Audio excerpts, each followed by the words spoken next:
Polaris has taken what they've learned from us racing in Baja, what they've learned from Xavier and SLR racing at Dakar, and they've built the ultimate machine.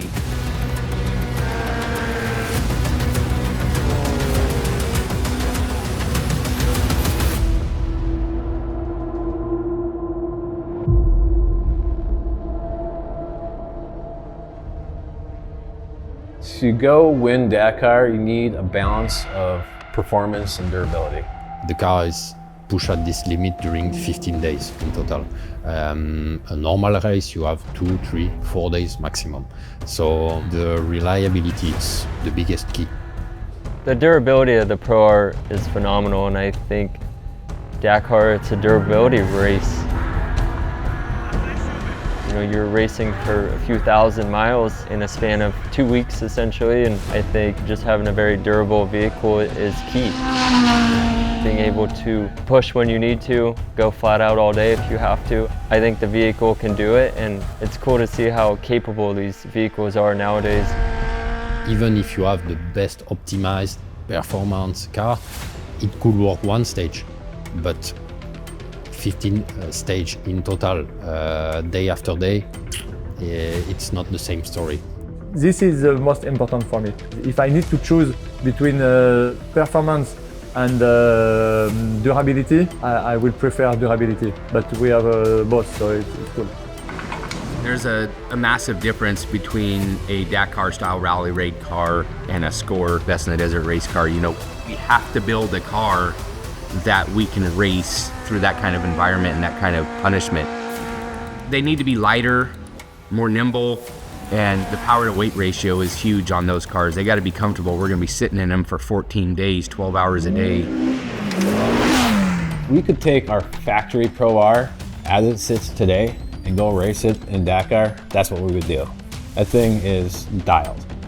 The FIA and the ASO has specific rules that won't allow us to do that. We can only run 32-inch tires. We have to have a 27mm restrictor. We have a minimum weight of 1,100 kilograms, which is 2,450 pounds or something like that.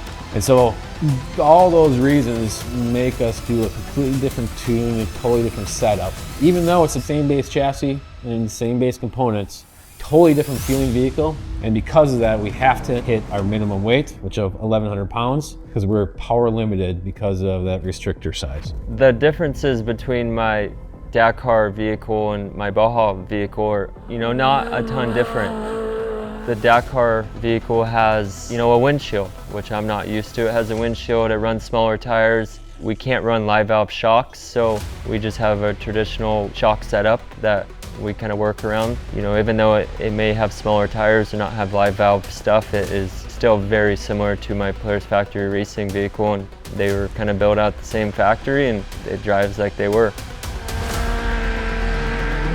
This is where Polaris did a really good job because it's really strong, but also not so much heavy, it's well optimized.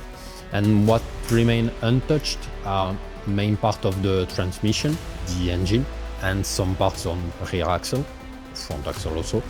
In terms of percentage, I could say that around 60% of the car is the same as the road vehicle. This is also why Polaris and us are really proud of the project, because it means that a road vehicle product can perform at Dakar. We know our potential, and we know also the potential of the RZR. So we know we can win the Dakar. It's more of a mindset than the adjustment, because the car was already good. Last year, him racing and winning, he's had a GoPro on his car and took a bunch of footage, and he literally stretched out a little video of the different terrains that we go over. So that's been huge, just being able to see that when I was setting up the car here in the States and trying to get the shock stuff as good as it can be. So sharing that insight of maybe how he thinks the car can be set up and versus kind of how I set it up. I think it's cool to be able to work with him on that level of stuff and try to give both of us, the most capable Polaris Pro R.